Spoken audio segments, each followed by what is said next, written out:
1, 2, 3 start.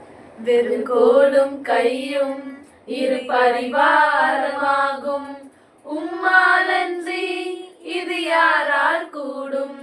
வெறும் கோலும் கையும் இரு பரிவாரமாகும், உம்மாலன்றி இது யாரால் கூடும். ஆகாயத்து பட்சிகளை போஷிப்பீரென்றால் என்னையும் போஷிப்பது நிச்சயமே. காட்டு புஷ்பங்களை உடுத்துவது நீரென்றால் என்னை குறைவின்றி நடத்துவதும் நிச்சயமே. கிரகிக்க முடியா